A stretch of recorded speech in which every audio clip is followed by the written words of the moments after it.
¿Algo de importante tendrán los virus B y Delta? Sí, claro que sí. Pero aquí vamos a aclarar unas cosas. Lo primero que vemos cuando encontramos una gestante con antígeno de superficie positivo, paramos orejas y decimos, uy, antígeno de superficie positivo. No, pero es diferente, hay que evaluar. ¿Ya? Hay que evaluar. Miren, ¿qué es lo que habitualmente encontramos relacionado a hepatitis B en las gestantes? Que dentro de sus exámenes hayamos un antígeno de superficie positivo. Pero no está histérica, no está vomitando, no está con coluria, no está con acolia, no está con todo lo que trae el cuadro agudo, ¿no es cierto? Simplemente, desde el punto de vista de la hepatitis, es asintomática y tiene antígeno de superficie positivo. Ese es el escenario más común. Eso es lo que habitualmente encontramos. ¿Ya? Entonces, el accionar es importante. Miren lo que dice aquí. Curso clínico similar al de la enfermedad en los gestantes primero. O sea, no es que la gestación le cambie las características a la hepatitis B o a la delta. ¿Qué cosa es la delta? ¿Se acuerdan? Había dos posibilidades todavía de delta. Una es superinfección y otra es coinfección, y la forma de diferenciar es sencillísimo. En ambos casos tiene que haber antígeno de superficie de larga data. O sea, que yo tenga, por ejemplo, mi antígeno de superficie desde hace algún tiempo y soy portador de antígeno de superficie. Entonces, si ahí se mete un delta, eso es una superinfección. Coinfección tendría que ser que ambos partan juntos. Coinfección, que ambos partan juntos. Y eso es raro. La superinfección es lo más común. ¿Ya? O sobreinfección también le llaman. Y puede, a veces, desencadenar un cuadro fulminante. Puede. ¿Ya? Entonces, por eso es que consideran el delta también, en las gestantes. Entonces, en las gestantes, al igual que en la población no gestante, ese concepto de hepatitis B y la supuesta superinfección o sobreinfección o coinfección que puede haber con delta es similar al resto de la población. Ya no cambia. ¿Qué va a suceder con el feto? ¿Qué va a suceder con el feto? Esto es importante. No es lo mismo que sea una infección crónica a que sea una infección aguda. ¿Cómo es una infección aguda? La mayoría de las veces que nos damos cuenta es porque está con ictericia, está vomitando, hace coluria, eleva las transaminasas, las bilirrubinas, está en mal estado general, hace fiebre y todo lo que conocemos, ¿sí? Ya, entonces miren, la infección aguda por el virus de la hepatitis B durante el primer trimestre conlleva una posibilidad de transmisión casi nula. Casi nula. Por mucho que vean a una gestante postrada, ¿ya? Postrada, con, vamos a decir, histérica, con antígeno de superficie positivo, ¿ya? Carga viral le hacen y está replicando por los cielos. Transaminasas más de 1000. Bilirrubinas más de 10. O sea, es una cosa aparatosa para la gestante. Sí, claro que sí lo es. ¿Ya? Pero lo más probable es que, por ser primer trimestre, esto no va a afectar prácticamente al feto, aunque parezca contraproducente lo que les digo. Para que haya problemas, tendría que darse al final del embarazo. ¿Ya? Para el caso de la hepatitis. ¿Ya? Para el caso de la hepatitis. Por eso dice, cuando ocurre en el tercer trimestre, el riesgo alcanza 90%. O sea, si esto sucediera al final del embarazo, habría problemas serios con el neonato. Si ocurre al inicio, prácticamente no me debo de preocupar. ¿Estamos de acuerdo? ¿Ya? O sea, miren, parece que fuese a lo revés del toxoplasma, etcétera, ¿no? ¿Ya? Pareciera pues que fuese a lo revés. Y de hecho que es a lo revés, en cuanto a conceptos. Para que haya problemas con el neonato, ese cuadro agudo, aparatoso, postrante, debe de darse al final. Si se da al inicio del embarazo, claro, hay que cuidar a la mamá. La mamá le puede dar cualquier cosa, se puede hasta morir por una hepatitis fulminante. Pero la afectación del feto es casi nula, ¿ya? Cuando se da al inicio. Son dos cosas que se contraponen, vamos a decir, no se contradicen. ¿Qué más? El contagio, bueno, y como lógica de lo anterior, el contagio suele producirse en el parto, o sea, en el mismo parto. ¿Ya? Es por eso que es peligroso que tenga la hepatitis al final de la gestación. Porque si es al inicio no hay problema, porque todavía faltan un montón, faltan meses para que llegue el momento del parto. Dice con mucha menor frecuencia, no dice menor frecuencia, con mucha menor frecuencia. O sea, casi no existe la posibilidad de que se transmita intraútero. Eso es importante también. Sin que esto suponga una amenaza en términos de malformaciones o prematuridad. Creo que estoy siendo claro en manifestar, no se preocupen por malformaciones congénitas. ¿Ya? Uno podría pensar, está al inicio del embarazo, primer trimestre, malformaciones. No.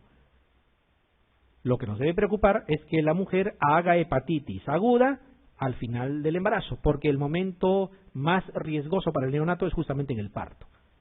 ¿Ya? En ese momento puede haber. Y también esto de aquí, miren, hijos de madres con antígeno de superficie. Se supone antígeno E, se supone que sea positivo. Dice, en el 70-90% de los casos, ¿qué significa eso? En la gran mayoría de los casos, desarrollarán hepatitis crónica. O sea, ¿qué cosa es lo que me debe de preocupar? Aparte del antígeno de superficie. Que tengan antígeno E.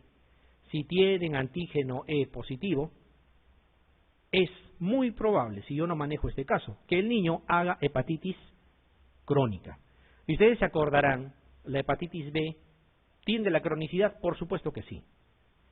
Si te da en la edad adulta, 20% va a ir a la cronicidad. Si te da en edad temprana de la vida, en la adolescencia, la mitad más o menos. Pero si te da de neonato, 80, 90, 95% de posibilidades que hagas cronicidad. ¿Ya? Y si eso lo sumo al concepto anterior, ¿qué significa?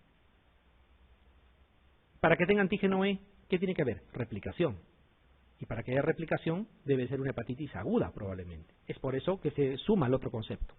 Cuando la hepatitis aguda, con la ictericia y con todo lo demás, se presenta al final del embarazo, las posibilidades de transmitir son altas. Y luego de transmitir, la posibilidad de que el neonato haga hepatitis crónica también es alta. ¿Ya? Muy bien. Esto es importante, el antígeno E. Sin embargo, como todo tiene solución en la vida, van a fijarse algo. Esto es lo primero que quiero que se acuerden. Miren, hay factores de riesgo para que pueda haber transmisión intraútero. ¿Ya? Lógicamente también en el momento del parto, pero para que intraútero haya más posibilidades de infectar, es que tenga antígeno E positivo, o se está replicando, que haya antecedentes de amenaza de parto pretérmino. Se supone no en embarazos anteriores, sino en el embarazo, o sea que la mamá ya tenía antecedentes de amenaza de parto pretérmino y se infecta con hepatitis, se ha relacionado a mayor posibilidad de transmisión intraútero, y que haya infección por virus de la hepatitis comprobado a nivel de placenta. Esto solamente se hace con procedimientos invasivos, pero esos son los factores de riesgo. ¿Ya? Fíjense, para el caso de la hepatitis C es diferente, entra a tallar la carga viral y de que esté coinfectada con VIH.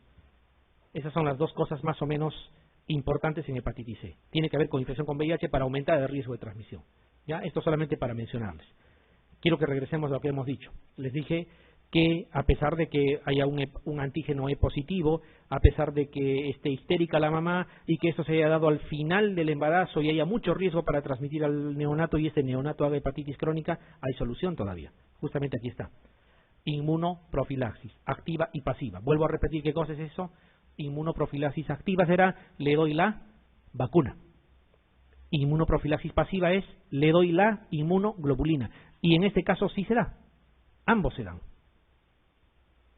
Acuérdense que no en todas las circunstancias de infecciones virales se puede dar anticuerpo y antígeno. Antígeno es la vacuna, ¿no es cierto? Y anticuerpo es pues la inmunoglobulina. Porque ¿qué pasaría? Se anularían. Se anularían. Por ejemplo, si yo pongo vacuna, virus vivo atenuado para la rubiola, y le doy inmunoglobulina contra la rubiola. La inmunoglobulina contra la rubiola anula el virus vivo atenuado y no hay efecto deseado. Pero en la hepatitis B sí hay. ¿Por qué? Porque no es virus vivo atenuado.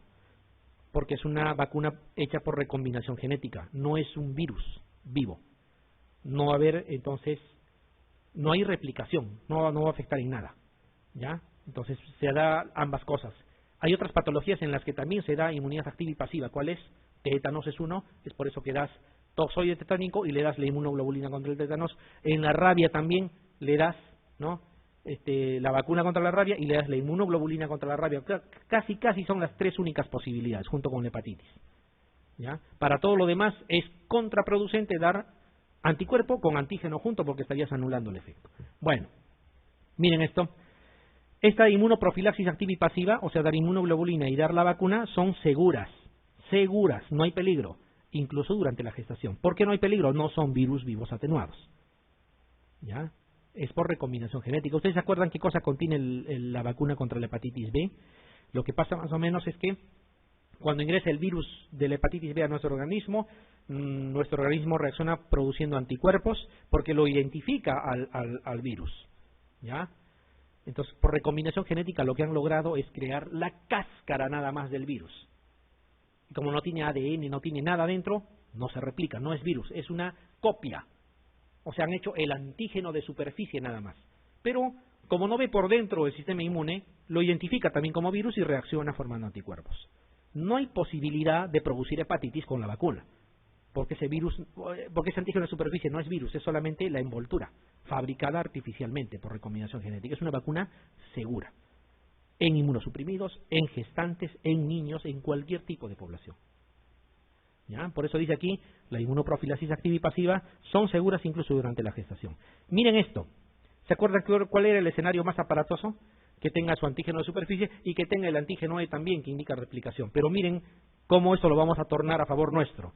Dice, el mayor beneficio, se supone, de dar inmunoglobulina y vacuna, el mayor beneficio se obtiene si la madre expresa antígeno E y antígeno de superficie. O sea, si así está, es cierto, es de alto riesgo para el feto, pero también tenemos las mejores chances de eliminar el riesgo si nosotros aplicamos la vacuna y la inmunoglobulina.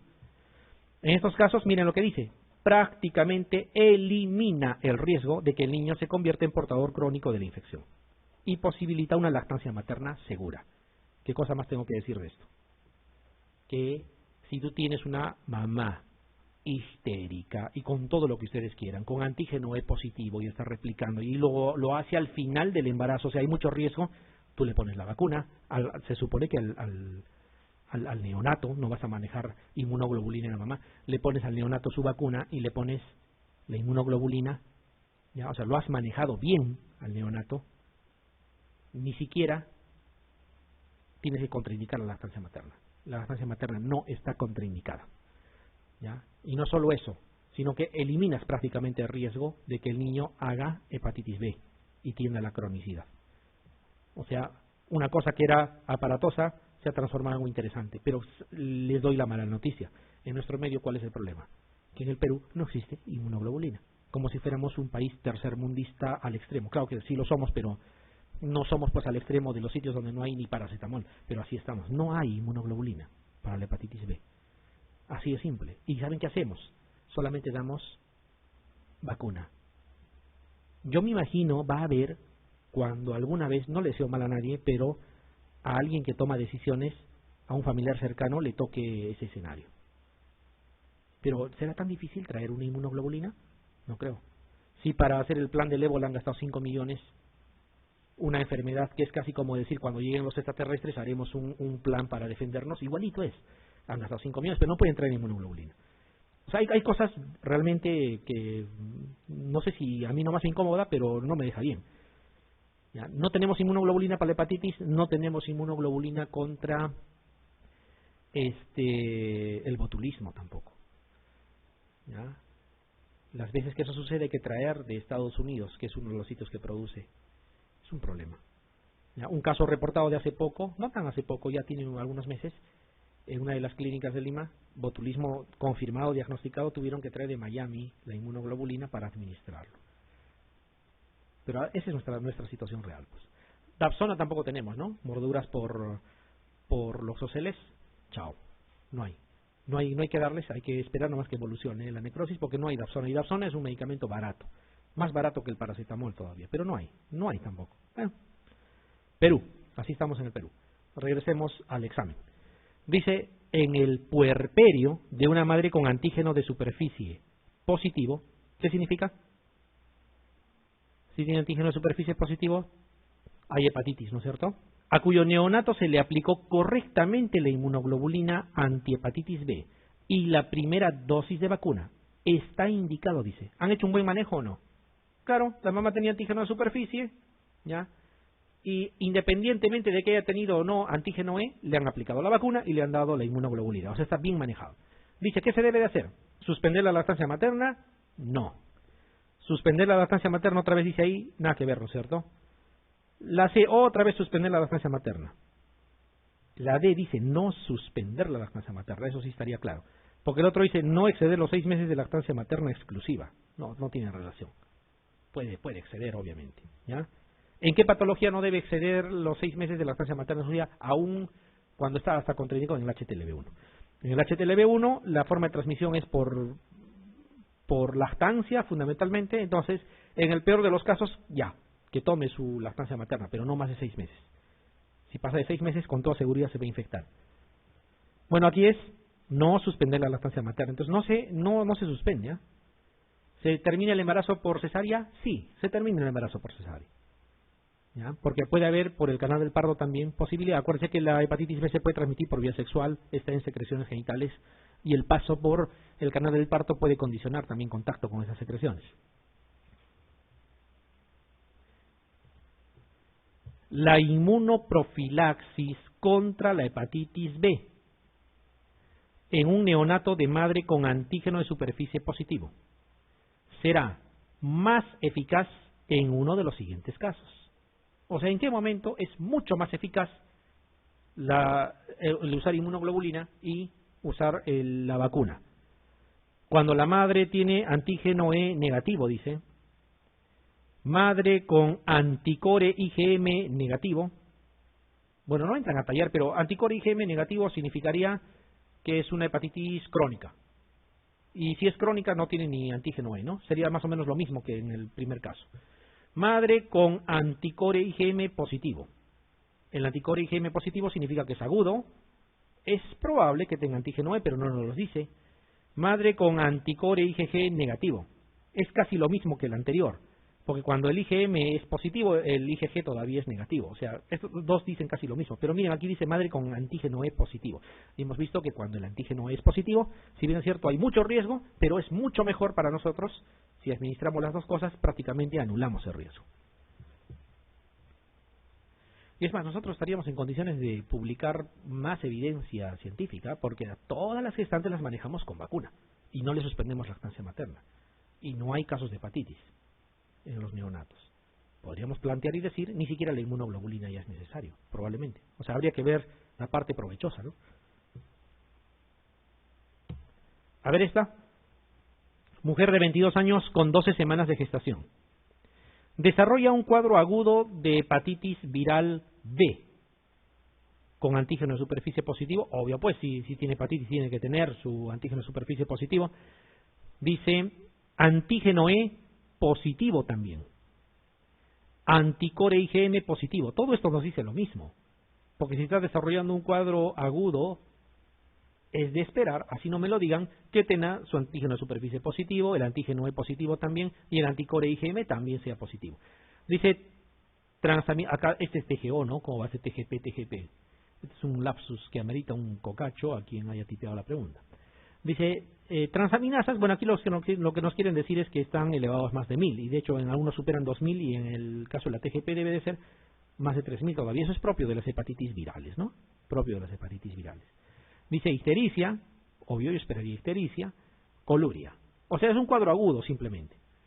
Dice respecto al riesgo de transmisión vertical del virus, fíjense cómo nos ha distraído, señale lo correcto. ¿Cómo lo resumo esta pregunta? Posibilidades de transmisión vertical en una hepatitis B aguda en el primer trimestre, porque dice 12 semanas. Dice, el riesgo es superior al 70%, debe de suspenderse la lactancia materna, el uso de inmunoglobulina tendrá poca utilidad por ser un cuadro agudo, existe poca probabilidad de que el recién nacido resulte infectado, lo más probable es que el niño resulte con malformaciones congénitas. Acá hay varias cosas para eliminar. Malformaciones congénitas, nada que ver. ¿El riesgo es alto? Se contradice, miren, el riesgo es superior al 70% y aquí dice existe poca posibilidad que el recién nacido resulte infectado. O la A o la D está diciéndome la verdad y el otro me está mintiendo, ¿no es cierto? Dice, ¿debe de suspenderse la lactancia materna? No, no se suspende. ¿El uso de inmunoglobulina tendrá poca utilidad? Bueno, al final se usa la inmunoglobulina y han visto más bien que es exitosa, ¿no? ¿Cuál de los dos vamos a elegir? ¿El riesgo es elevado cuando se produce en el primer trimestre el cuadro agudo? No, es cuando es al final, ¿no es cierto? Aquí, ¿cuál sería la alternativa? Que existe poca probabilidad que el recién nacido resulte infectado, incluso sin manejo, ¿eh? Incluso sin manejo. Entonces aquí yo les voy a dar una respuesta más. Es por eso que nosotros manejamos sin inmunoglobulina a las gestantes y nos va bien. ¿Por qué?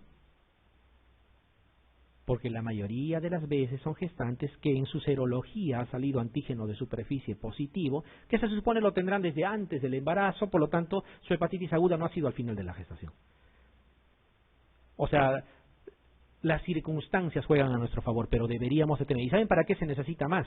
Cuando ustedes, Dios no quiera, pero a la mayoría les sucede, se pinchen con una jeringa cuando están sacando análisis de gases arteriales de un paciente lleno de tatuajes y que tenga su antígeno de superficie positivo, o sea, tiene hepatitis y se pincharon.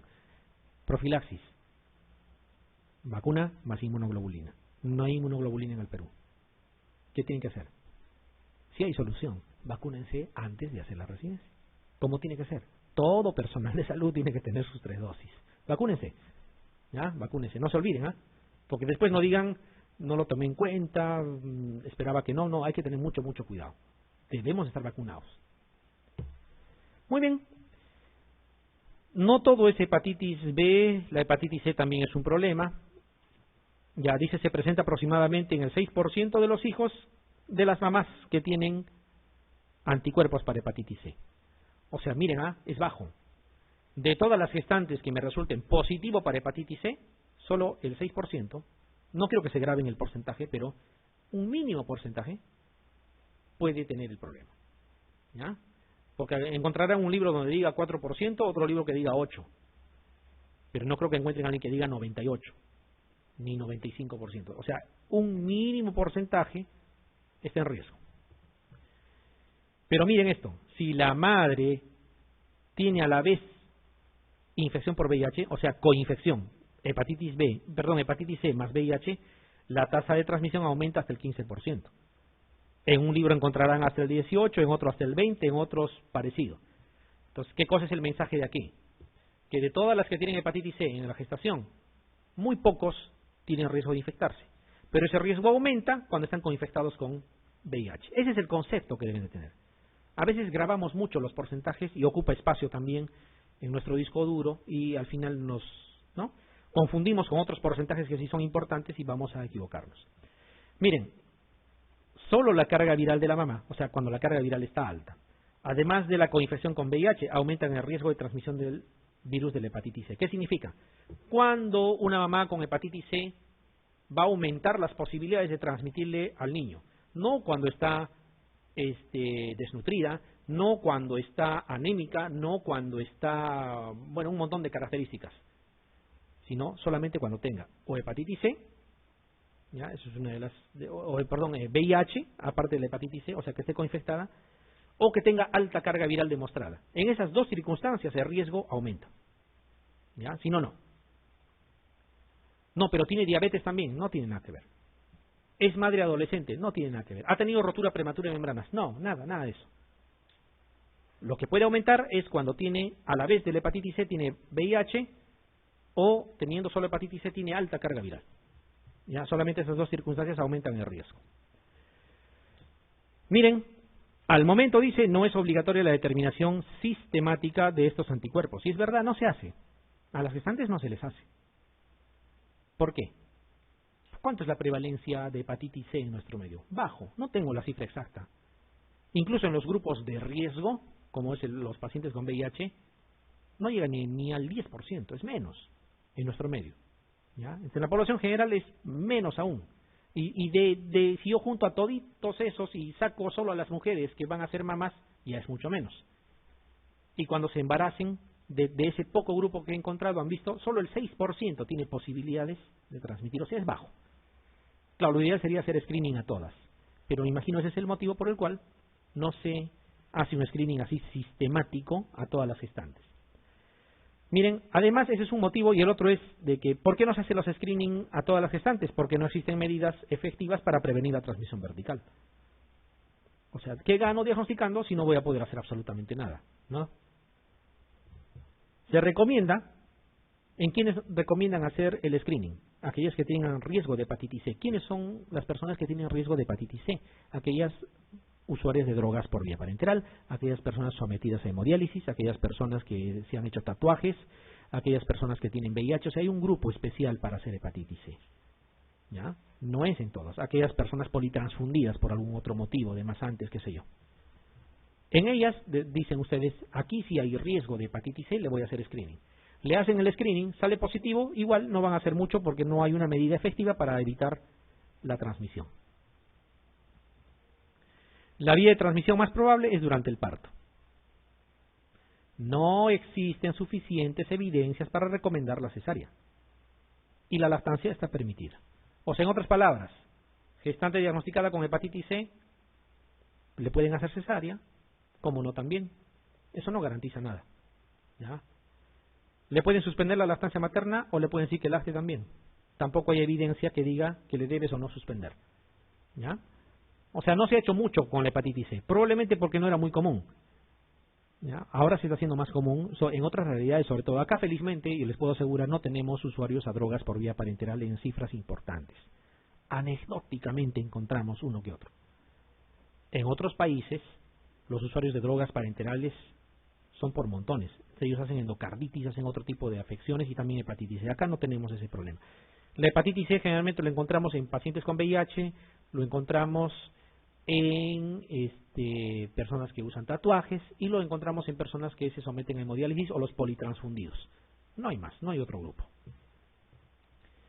Pero miren esto, y eso ratifica lo que estamos comentando. Uno, que es poca la prevalencia. Dos, que cuando diagnosticas no hay mucho que ofertar.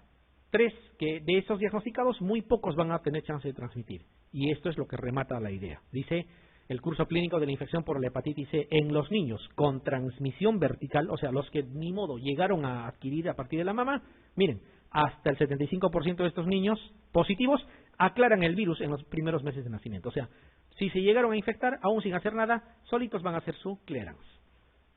Van a eliminar el virus. ¿Se entiende?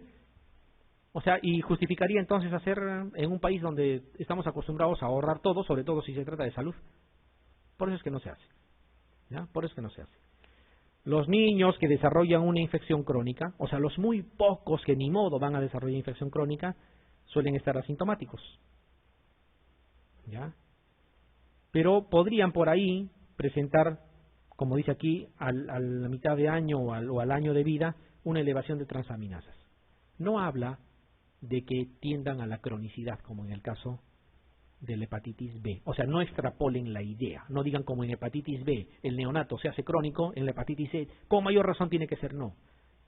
Es a lo revés, más bien. En la hepatitis C, los muy pocos que lastimosamente resulten afectados van a eliminar por sí solo. Van a hacer su clearance solo del virus. Y, como dice aquí, 75% pues es bastante. Podríamos más o menos hacer esta secuencia. Miren, ¿cuántas mujeres tienen hepatitis C? En poblaciones de riesgo, menos del 10%. En poblaciones de riesgo, la mayoría no está en poblaciones de riesgo. De esas pocas, el 6% o aproximado ahí puede transmitir por vía vertical. De esos pocos que se van a transmitir, el 75% se va a curar solo. Entonces no debería ser una preocupación. ¿Ya? La hepatitis C. Está claro, ¿no? Y de esos poquísimos que queden, a lo mucho van a elevar transaminasas en algún momento de su vida, pero no habla de que hagan cirrosis o vayan a la coinfección. Este es más o menos un esquema que nos muestra eso. Miren. Bueno, genotipo peor acá ni hacemos, no está ni en los planes siquiera. Así es que esta línea olvídense. Esta es la carga viral. Miren, la carga viral, al inicio, aquí está el nacimiento. Esto es niveles de transaminasas. ¿Ya? Cifra de transaminasas más o menos normales, miren, este es el nacimiento. Incrementa, incrementa, incrementa, luego va disminuyendo. Y al final debería de negativizar. Si yo veo, por ejemplo, los anticuerpos, que eso me traducen, la mamá positiva se supone, si no, pues no tenemos nada de qué hablar, tiene que partir de la mamá positiva. En el hijo que nace positivo, de esos poquísimos que se infectan, positivo, va pasando el tiempo, negativo, solitos. Negativizaron. Lo mismo, la carga viral, que la mamá se supone que es positiva, el que nace, si es que adquirió la hepatitis C de forma vertical también, pero después se hace negativo también. O sea, no es una situación trascendente la hepatitis C, ¿ya? Pero eso tiene que quedar claro. A ver, vamos a ver. Dice, es un factor de riesgo que incrementa la transmisión vertical del virus de la hepatitis C a partir de madres seropositivas. ¿Cuál? Lactancia materna por más de 6 meses, coinfección hepatitis C-VIH, prematuridad, madre adicta a drogas de uso parenteral, neonato infectado por estreptococo del grupo B. ¿Cuál es el factor que va a aumentar las posibilidades de transmitir? La coinfección, ¿sí? La coinfección con VIH. El otro era que tenga alta carga viral. Las dos cosas. Aún así, sumado todo eso, 6% de riesgo de que pueda transmitirse. Y en esos que se transmiten, el 75% lo limpia su sangre solito, los neonatos. O sea, no es como la hepatitis B. La hepatitis B sigue siendo un problema importante, ¿ya? Un problema importante. Sobre los neonatos infectados del virus de la hepatitis C a partir de la madre seropositiva, indique lo cierto. La mayoría desarrollarán hepatitis C crónica. Falso. La mayoría desarrollarán hepatocarcinoma. Va de la mano. A y B casi dice lo mismo. Falsos. La mayoría serán seronegativos. Sí, pues. La mayoría, 75%, o puede ser más incluso. Si yo encuentro ya ahí, bueno, marco la C, sin embargo voy a ver las otras dos. Dice, solo los pretérmino desarrollarán hepatocarcinoma. Y el otro dice, todos deben recibir terapia con interferón. Voy a practicar, ya que estamos dejando de lado eso, la forma de resolución sin saber. A ver, si yo no sé nada del tema, ¿cómo podría más o menos descartar? Empiezo y dice, la mayoría desarrollarán hepatitis C crónica. La B dice, la mayoría desarrollarán hepatocarcinoma, que es casi como decir de hepatitis crónica, ¿no es cierto? Entonces, si la A y la B dicen lo mismo, no puede ser una de ellas la alternativa correcta. Descarto y me quedan 33.3% de acertar. Dice, la mayoría serán seronegativos, no hay forma de descartarlo. Y aquí dice solo, que es equivalente a decir, exclusivamente los pretérmino desarrollarán hepatocarcinoma. Nadie más. Y todo lo que sea restrictivo es falso. Chao. Y el otro dice, todos, es el otro extremo. Todos, sin excepción, ninguno. Ninguno debe quedar afuera. Todos deben recibir terapia con interferón. Pobre aquel que no reciba. Mentira, pues. No, ese tipo de alternativa tampoco. Ni todos, ni el ninguno, ni los equivalentes a esas palabras. Me quedaría solo así la C, suelta, ¿no? Entonces eso también es importante que uno lo practique cuando desarrolla preguntas. Papilomavirus, ¿se puede transmitir de forma vertical?